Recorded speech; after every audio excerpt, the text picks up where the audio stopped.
Now to introduce our panel for today. Firstly, I'd like to introduce Toomey the Bee. Next we have Mel Dine.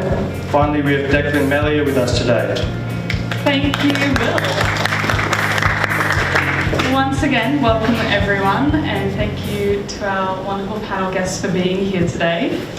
To start us off, we're talking about the future of the music industry, but I'd like to ask you all if you've seen any major changes that are particularly noteworthy since you started off in the industry, and then we can go from there. Declan, perhaps you'd like to start? Sure.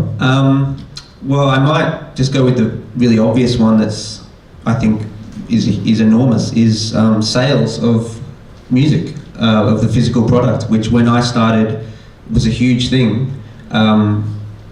Bands not much bigger than us 10 years before, 5 years before we started, made much more money, huge incomes, and then that just stopped because of the stop of the physical product. Maybe leading on from that, with all the new technology and how things are coming and going, do you think just moving sort of towards careers in the industry, and Mel, I know you'll have a bit to say on this possibly, being a career mentor in the industry, but are there any sort of jobs that are going in the industry that may well become redundant, or some that are really going to grow in the coming years? Not so sure about redundant at this point in time, but one thing I can say is that the music industry recognises its value to invest in branding and online content, and I'm at a position now where I do not have enough people to fill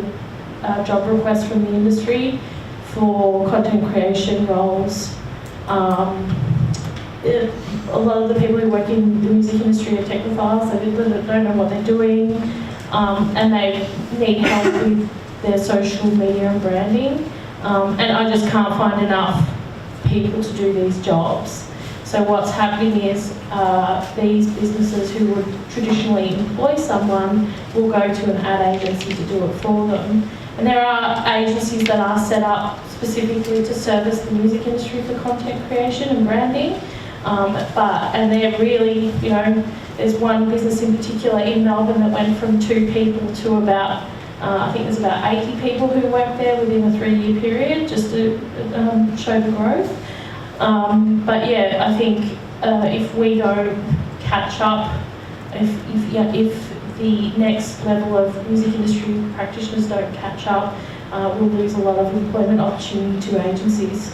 Do you think gender and or cultural diversity quotas should be enforced in things like festival lineups? Green for yes and red for no.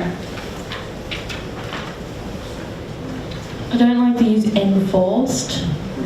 I don't like that. Don't like enforced? Because forcing people to do things doesn't create a culture change. We can now have a chat about diversity in the music industry. And leading on from that, do you guys have an opinion on the encouraging quotas, I guess, either cultural diversity or... I think as a person of colour, of African descent, living, because I only emigrated to Australia when I was like 23, in a country where there are also people of colour who are Indigenous. So for me, I wouldn't necessarily say greater representation.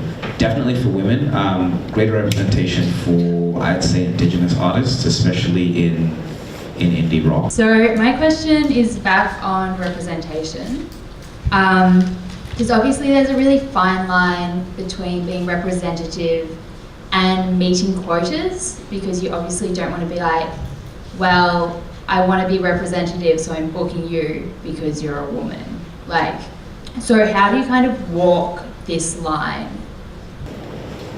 Well, I think some of those bigger festivals that we're just talking poorly about have been walking this line and trying to figure out what the balance is, and I think that the change has to happen over a long period of time as individual communities celebrate people of different backgrounds. So I think that's why having a quota is dangerous, because it can become tokenistic after a while. Everyone could please give them a huge round of applause.